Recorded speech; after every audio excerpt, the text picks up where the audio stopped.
You're live. Hello, Internet. Hello. Hey, A Adam. win. A win for the A Vikings. win. It's been 5 weeks. Sure feels like it. It's been 5 weeks since they got a win because they had a tie. That was fun. And then oh, that's right. Yeah, I'm thinking the tie was a. Oh, I'm sorry. no, Yeah, you're totally yeah. right. I'm not joking around. This is first win since week 1. Man, it. What did you think of the performance in general? I guess. First half was good. Yeah. Was impressed. It looked like they did some practicing in their extra time off, so that was good. They took advantage of that. Tried to run the ball, and then they were up. I think they came out in the second half maybe a little too comfortable. I think they should have just tried to, just keep their foot on the pedal, I guess, and keep trying to rack up the points. I didn't really like that they settled for a field goal when they were on the goal line, and I think it was the first possession they had in the second half when they had those 2 long plays to Thielen and Diggs, and then they decided to pass the ball twice on the goal line. Yep. Luckily, that didn't come back to haunt them. It almost did. I was going to say it was really close. But no, they played well. I expected them to not only play better against the Eagles on the road the second time around. I know Mike Zimmer's probably said like, "Oh, we only go week by week," but I'm sure he's been preparing for this game for a very long time, even if he won't admit it. And then they had the 10 days off, so they had extra time to prepare. Yeah, I think that helped for sure. Which I think Mike Zimmer's only lost after the games after Thursday games. He's only lost. It was 2014. He's won every other game that are after Thursday games. So he takes advantage of that extra time, and it was clear on today. And Thielen looked good. Diggs looked good. It'd be nice to get a running back that could carry the ball more than 50 yards. I don't even know if anyone had 50 yards today. I don't think so. I think Murray finished with like 42 or something like that. Yeah, that's I think the biggest concern is that you have the NFL's worst rushing attack, and Diggs ran for 20 yards. Yeah, 25-yard run was like almost over half of the total rushing. That's not good. Do you think that is more of a sign of, is that Dalvin Cook being out, or do you think that's an offensive line I think that's offensive struggle line indicator? Yeah, I think that's offensive line because Cook has struggled too this year, even when he's been out there. I liked what I saw from Brock Thomas. I think I would have rather seen him out there more than Latavius Murray. Murray hasn't really shown me a whole lot when he's been out there so far this year. He had a couple of decent runs tonight, but I liked what Brock Thomas put out there, being a receiving threat and the ability to like get some good chunk yard and stuff like that and take runs to the outside. I was surprised that Brock Thomas got the nod ahead of Boone in that situation. I don't know I think Mike Boone might be dealing with like a minor injury or something. So okay, that would make more sense. Okay, because that was a little bit not surprising necessarily, but I was just a little bit. Brock Thomas getting these instead. I think he was on the injury report. If he wasn't on the injury report, he was on there last week, so he might still be recovering. But gotcha. But I liked what I saw from Brock Thomas, and I think he's a good option to even look ahead to having there next year when they probably let Murray go. I think he'd be a good guy to keep around. Yeah, for sure. It does it feel as far as the like offense is concerned? I mean, the defense has to be so good. Like the defense scored today, and they played obviously a lot better than they had. This team just isn't this team like without a defense that is like basically imposing its will. It feels like I said this earlier today on the pregame show for the Purple Territory radio thing. You can either get like the defense was dictating what the offense was doing for a long time. And in these losses and in this stretch, it feels like the offense is kind of dictating to Vikings defense what they were going to do. And it felt like today Vikings defense was in control. They were getting pressure. They were forcing the Eagles to do things that they maybe weren't as comfortable doing. Yeah. And I just think it's so important for this team. If they don't do that, they will almost assuredly lose, which is a very difficult position for a defense to be in, because that puts you in like either you're a top 5 defense or you don't even make the playoffs, which is kind of absurd. Yeah, they definitely, I think the defenses look better this year than a lot of people have. I think that Rams game throws people off by, looking at the stats, and it throws the stats off too, because, looking at the numbers for their first 3 games compared to last year, they're pretty similar. But that Rams game just threw everything off. And even today, they got a bunch of pressure on the quarterback. I think they had 3 sacks.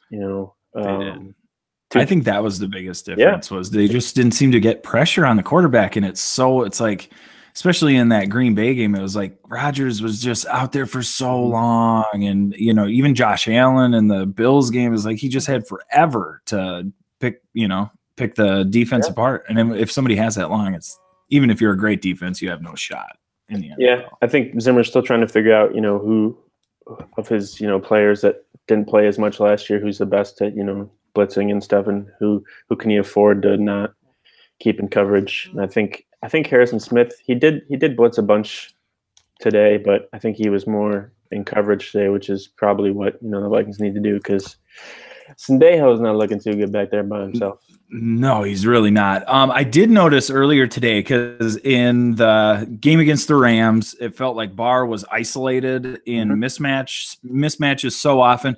Early on in the game today, the Eagles basically did the same thing, where they brought a running back out and had him wide. They had Barr go out with him. They adjusted to it, got Barr back inside, put Harrison Smith. The running back wound up dropping the ball. Yep. When it was going to him. But that was maybe the most encouraging thing I saw all day today, was that they were changing what they were doing so that they weren't going to leave Barr in positions that he wasn't going to be successful in. And it feels like I was waiting for them to do that in the game on Thursday against the Rams, and it never really happened. So I was really pumped that was, I guess. I think the Rams have their offensive weapons are a little more explosive than the Eagles. I would agree. I would agree with you there. I would agree. Yeah, yes. And I think the Vikings actually, they ran a bunch of defensive packages that had 3 safeties on the field, so they would avoid, those situations where Barr was covering receivers or running backs. But in the second half, the covering the tight ends became a problem, like it has begun this year. I don't know exactly what the exact problem is, if it's one thing or a bunch of things. And to me, it looks like Mackenzie Alexander doesn't really know, where he's supposed to be. Like, he'll be covering someone that someone else is covering, or he'll be in the wrong spot when they're playing zone. And it's frustrating, because he's been there this is his 3rd year now, and he should know, where he's supposed to be. And the Vikings keep giving him opportunities, and I just don't think he's. Yes, that's it right there. Is he keeps squandering these opportunities that other guys don't get. Like, why did it take Iloka so long to get in? It's like for Mackenzie Alexander. Like, he was out there today. He was out there. He was, which was super encouraging, because I was going to be like, well, just cut him and add a new offensive lineman if you're not going to play the dude. I was at that point. We didn't get to talk about it, but I was. I tweeted this, I think, like right before the game ended, after Sendejo had that penalty, which was totally unnecessary. There was no reason for him to even, be out over there, hit him.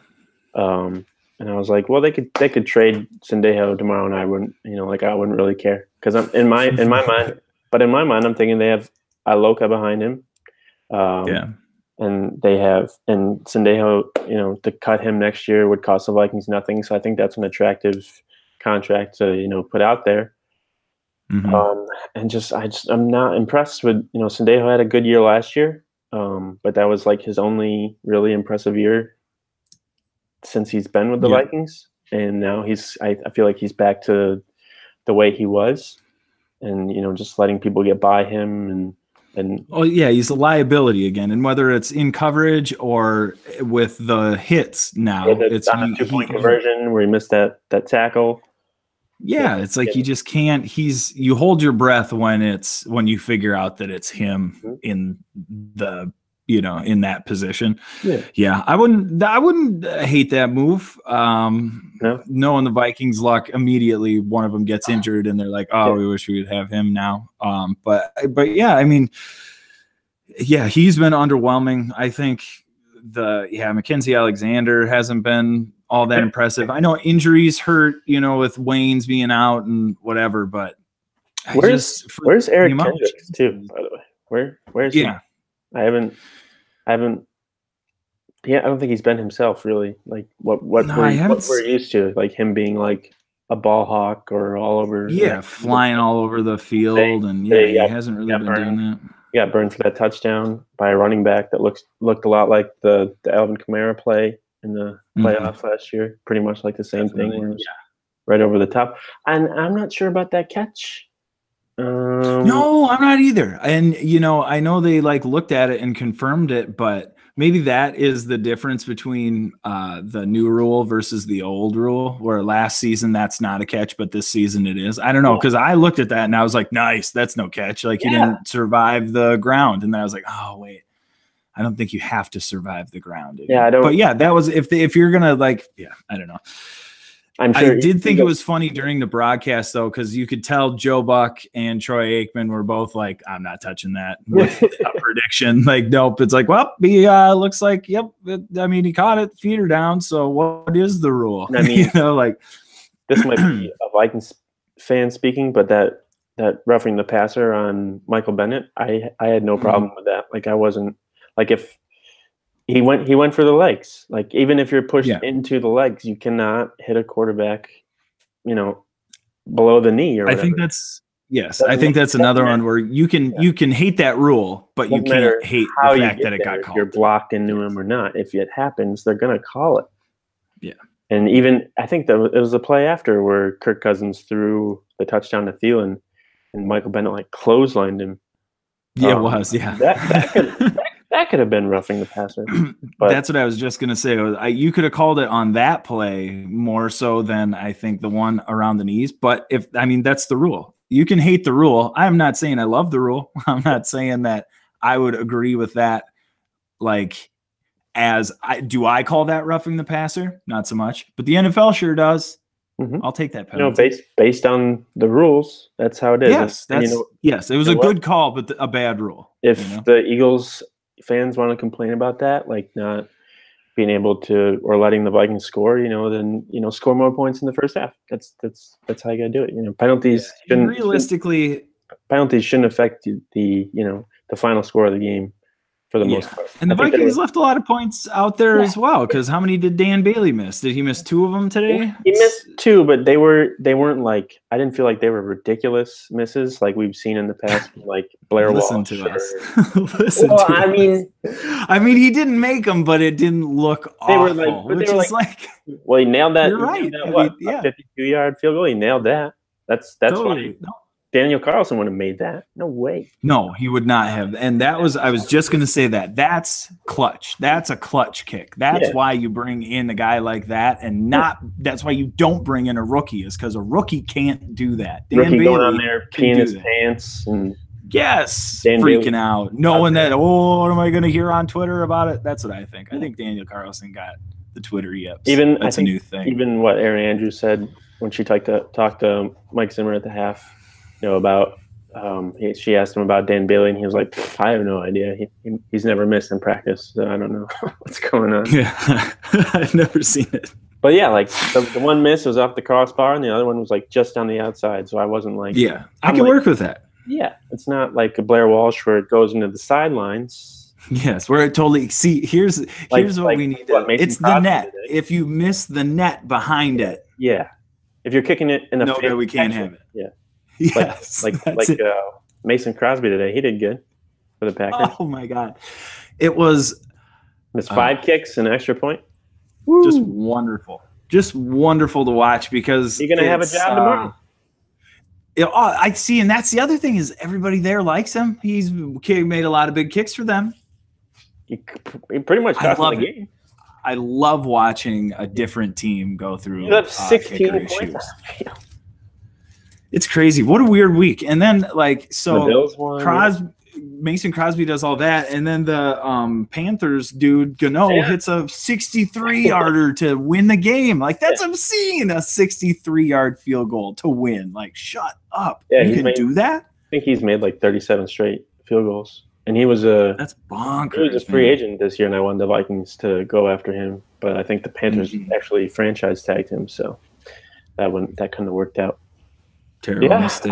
I know he's missed a lot of big kicks because one of my favorite tweets to do is Graham Gano. Oh, Gano. Like, oh no, yeah, and I've done it like 3 times in 3 different. Well, yeah, and then but a 63-yarder, that's like Janikowski stuff there. I think I still feel more confident with Bailey back there than I do with obviously Carlson and even Kyle Forbath back there. Like, Kyle Forbath, I was like, he could make it, but like Bailey's back there, and like I feel like okay, like probably like 80%. He's probably. I completely agree with you. And I think people saying that they should re-sign Kai Forbath are just I've seen a ton of people suggest that, and I just cannot wrap my brain around it. He missed 11 kicks last year. That's counting extra points. That's 11 kicks that he missed. Like I know people are like, oh, extra points. Those matter. They do matter, and that is 100% why he lost his job, and 100% why they took Daniel Carlson, because he had like never missed or didn't miss an extra point all year last year. Well, college football is 2 yards away, but still, I still am frustrated that they took that kicker. Missing extra, you should be, because you shouldn't draft a kicker ever. But missing extra points nowadays is pretty much just like, even though it doesn't count as 3 points, it's pretty much just like missing a field goal these days, because it's 35 yards or on the same distance. So if they can't make those, then why would you expect him to go out there and make like a 50-yard field goal? So exactly, with a bunch more pressure. Bailey has made all of his extra points this year. I think Baylor's good. I was into it. He made the one he needed to make. Yeah, he came back. That's what we're looking for. And made the kick. He missed 2. Yeah. He made 2. Okay. 100%. I am concerned, though, that they can't seem to like the defense having to be that big of a weapon. The defense having to score touchdowns or special teams having to score touchdowns worries me. Yeah, it's not that the offense is bad, but it just feels like they can never score enough. It's like. Oh, I think the Eagles have a good defense too. I think. Yeah, I don't going into this game, the Vikings are going to need plays like the Linval Joseph play, to probably get a win.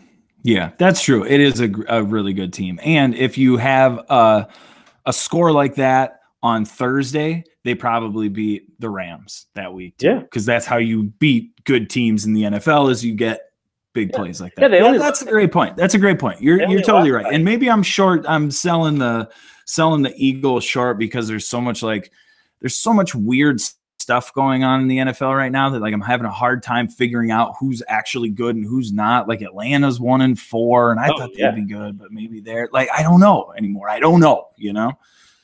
Is Philly that good? I mean, I think so. Are the Rams that good? I think so. Yeah, I wouldn't want to play. I don't think I'd want to play the Eagles in the playoffs. Either of them. Yeah, either of them. No, not the Rams. But like Atlanta, I take Atlanta. I mean, I think it's different too. Like if you play at home or not, obviously. Yeah. Especially with the Vikings, they play so much better at home with the crowd and the surface and stuff like that. And yeah, that should be taken into consideration. Except when they play the Bills. This was in Philly. Yeah. In Philly. That's a tough place to play, and that's a tough win. I still just wish they could just throw that game away, the Bills game, because every other game has been like they lost by 7 to arguably, the best team in the NFL, if not the NFC. In the Rams. They lost by 7. They had a chance to, tie the game at the end and they lost. Which on the road, short week, I think their defense played like garbage, but I think still were close. A win is. It's tough though, because then I wouldn't think. I think Seattle's not very good. Yeah, they just beat the Super Bowl champs.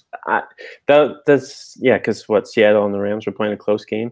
That's different though. I feel like they always play it, and it was close game, and that was in Is that Seattle. a division game? Yeah, that's a division game. Yeah, that's so that's all right. That's in Seattle.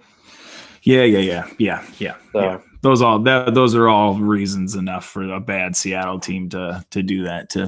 Yeah, Pete Carroll's still there. He knows the Rams, stuff like that. So, and the Vikings play the Cardinals next week. 1-4 Cardinals. Probably won't poop the bed in that game because they just did that. They better not. I don't think Mike Zimmer is going to allow that. He's probably going to be like, guess what? We're practicing like full pads every day. Super hard. And then I think they play the Jets the week after. Okay. So they could be 4-2-1 after the next 2 weeks. They could, and it's like Zimmer said, maybe we're making too big of a deal of it because last year they started 2-2 and they wound up finishing with 13 wins, and they, year before were 5-0 and yeah. I mean, I think he was reading my tweets because I brought that up before his press conference. So I see. I mean, it's just they're looking, they're watching, they're listening. I got to find his burner account, but working on it. All right. Continue the investigation, my friend. I think. What do you think? Would you give it an A? What grade would you give offense and defense? And I guess special teams while we're at it. But offense, probably a B. I think the running game looked a little better today. I think they at least tried to run the ball. I think that's all it needs to be, right? It just needs to be a threat in the mind of the defense. Because at the end of the game, I'm like, just run the ball. Get some clock, like even if it's just 3 downs, that's what, 2 minutes off the clock. Like hopefully, if you're a game like that. But and then at the same time, they're running like these short passes, or giving the ball to Kyle Rudolph, and he's getting tackled by 5'5" cornerbacks, even though he's 6'6", 265. Yeah, I'll never understand that. No. And they did, man. The Vikings moved the ball in between the 20s. They really. Yeah, they look pretty good. Sometimes they can stall out in the red zone. Apparently, Adam Thielen's not fast enough to run 99 yards for a touch. He's not as fast as Linval Joseph. Watching Linval Joseph. Oh, that was great. So good. Oh, my God. That's my highlight of the year so far. Oh, for real. Easily. Easily. Like, no way he's going to go all the way. And then he did. And I'm like, are the Eagles players trying to run after him? I was screaming the whole time because he did the Thielen where Linval did the shoulders and neck back because he was giving it. It was to the floor. And who's going to tackle him? Carson Wentz going to chase him down and tackle him? I don't think so. 330 pounds. And then they showed him on the sidelines. He had his sunglasses on, and that was so great. That was great. Oh yeah, easily moment of the year so far. Season so far. Yeah, easy. But I think so. You said B for the offense. I'd probably go B for the defense too. They look better. Definitely look better than might be their, aside from the 49ers game, might be their best performance of the year. I think I would agree with that. The Eagles offense, not amazing, but they can get some stuff done. So they were able to shut them down pretty much, especially in the first half. They got to figure out something to cover tight ends because that's just killing them this year. In the middle of the field. I haven't watched obviously haven't broken down the film yet, but doesn't it feel like it's like communication issues? Like they're just not sure who they're supposed to cover. There's one or two guys who are just never positive. I feel like it's Mackenzie Alexander, and I'm curious if Trey Waynes was healthy this week, if Mike Hughes would have been in the slot instead of Mackenzie Alexander. I think that is their ideal lineup there. And I'm kind of worried about Trey Waynes not being healthy after 10 days with a concussion. That's never good. Not good at all. Also concerned about Dalvin Cook. Hamstrings, man. Yeah, that's not good. Let him rest, as much as he needs. I agree. think they might have overworked him a little too much when they brought him back.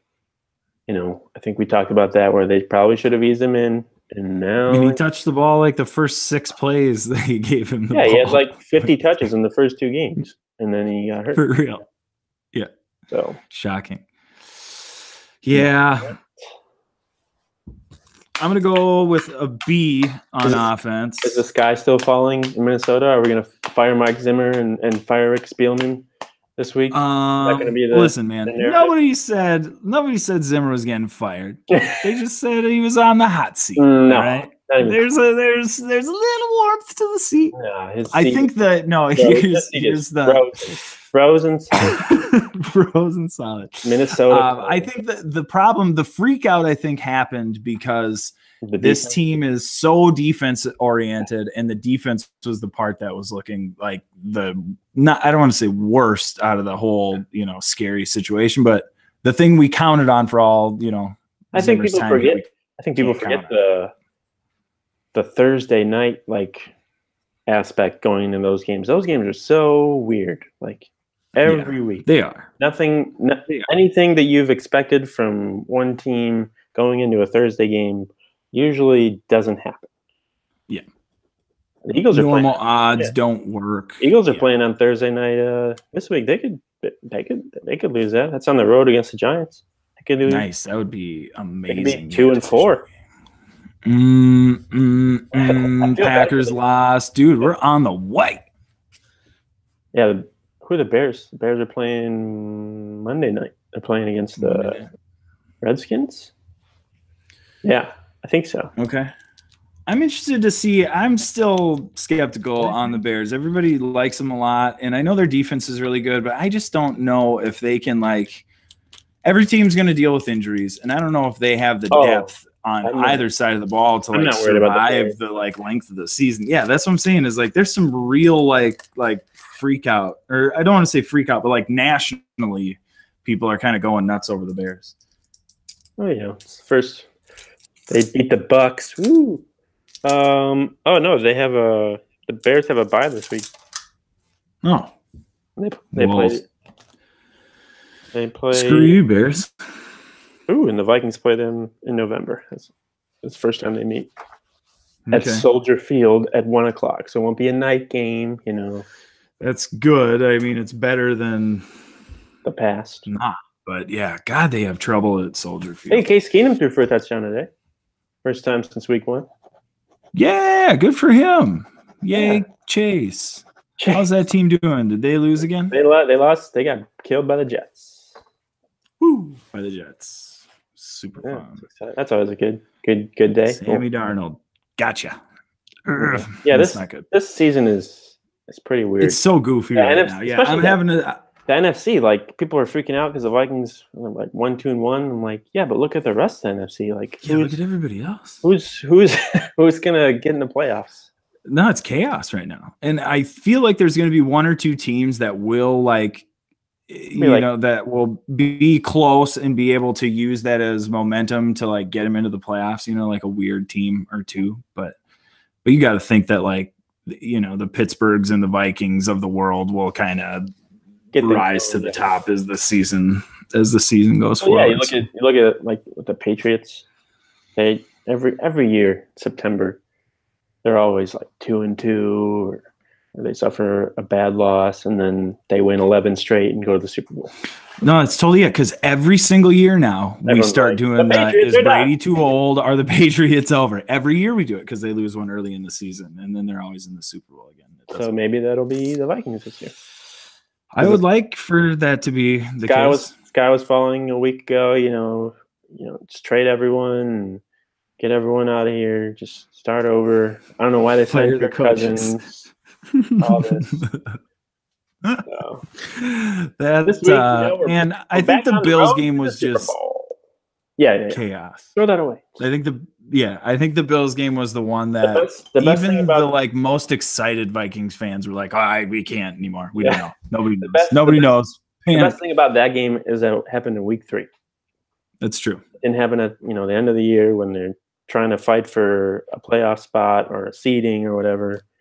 Get that out of the way. And you watch as the season goes. The Bills won again today. They beat the Titans. They beat the Titans. Yeah, I bet the Bills turned out to not be the worst team ever. I bet they sneak up on enough teams. Well, yeah, not good for sure. In a game the Vikings should have.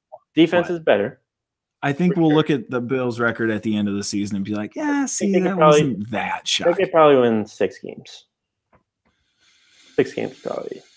I think I could. Yeah, 8 wins for that team is really hard. I was going to throw out 8 there, but that's a lot of wins for Buffalo. I don't think I could do it. You have to play the Patriots twice. I'm just trying to make it feel better because that it hurt me. It cut me deep, man. It cut me deep. The Bills game. Just gotta put it in the back burner. Just rip it up, put it in the shredder. Put it in the shredder like that kid who shredded all his parents' money for football season tickets. Just not where I thought you were going with that, but I thought we were gonna have like a no. Yeah, no, nothing. Never mind. Okay. Yeah, it's good for today. We can talk tomorrow more. Yeah, for sure. Let's do this again tomorrow, and we'll discuss in more detail. I'll break down the film. I'll have some hot takes, some outside stuff going on with the Vikings. Maybe provide an update on Everson Griffin. See what's going on with him. That would be nice. Yeah. So they got to win. Monday will be good. Be a good day. Not tomorrow. It's always a good day after a win. Always. So yeah. Back to the Super Bowl. Good to talk to you again, my friend. That's right. On to the Super Bowl. Back to the Super Bowl. Here we come. Skull Vikes. Super Bowl. Here we go. Go Vikes.